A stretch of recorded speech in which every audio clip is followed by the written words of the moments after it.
It's lovely, isn't it? It's that hint of welcome. We can't go through here because you can, as you can see,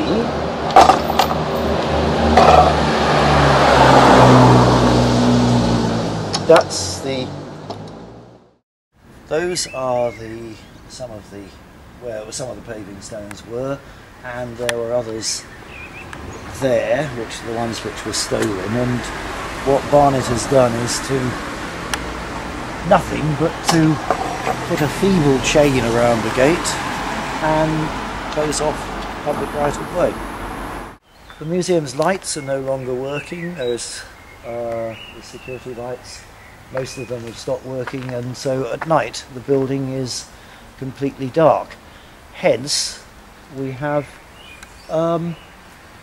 our York stone flags stolen quite easily by people. The building isn't really secure anymore, and it's starting to look so dilapidated that almost inevitably people begin to think, is it occupied? Is there anything going on? And the answer is, it seems almost to be no, although there are people living in the building, but it's not really a serious security measure, in my view. The pond, which is an ancient dew pond, it's been here for 300 or 400 years, was finally cleared out last December, but has been neglected ever since, so it's now back looking just as it did last September.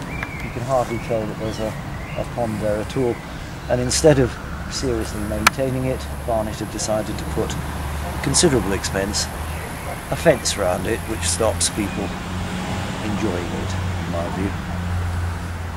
An unnecessary expense. If the pond was maintained, it would still be clear and open. This is the maze. It's very small, but it's really quite pretty, and it's one of the few public mazes in London. Essentially, the garden is being so neglected. All that happens is the grass is mown periodically, but hardly anything else. There's no attention to the plants, to the shrubbery, to the trees. It's starting to look terribly neglected. And it's a great shame, because this is one of the most pleasant, quiet and enjoyable public spaces in Hendon. This is not untypical. This was a memorial bench to Derek Haynes, who used to be museum assistant here for many years and was put here by his family, paid for by his family, and this is what Barnet allows to happen. Once places start to be neglected, they very quickly become much more neglected. Once rubbish is dumped and not cleared away, once walls start to fall apart and they're not dealt with, very soon you end up with a slum. And London Borough Barnet seems to be determined to turn the Hendon Church End conservation area into one of the ugliest places instead of what should be one of the most beautiful places in the area. Here we have some missing stones, but they've not been stolen. They're not part of the things that were stolen back in May. These were moved by a local resident who kept falling over them because they're collapsing into the root of the tree. This has been like this for about 2 or 3 years and left untouched. And as you can see, the wall, which is the dividing wall and it's Barnet's responsibility, is now starting to fall apart. This is not safe. This should be lovely. There's a beautiful lavender hedge collapsed. This should be a place where people come and think, gosh, what a lovely looking building, what a beautiful garden. And instead now they walk past it and wonder how and why has it been allowed to get to this state, and why isn't anything being done about it?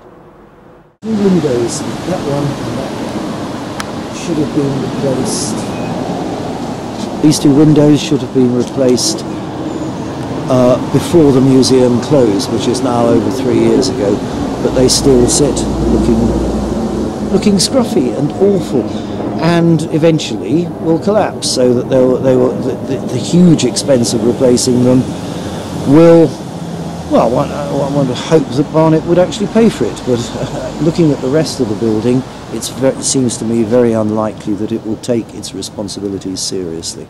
The limes should be trimmed every year, otherwise they grow all over the plot. They're peach limes, and they haven't been touched since 2010, so ruining the aspect of the museum. You can barely see it.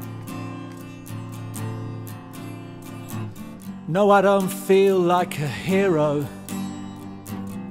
I feel pretty sick, hiding.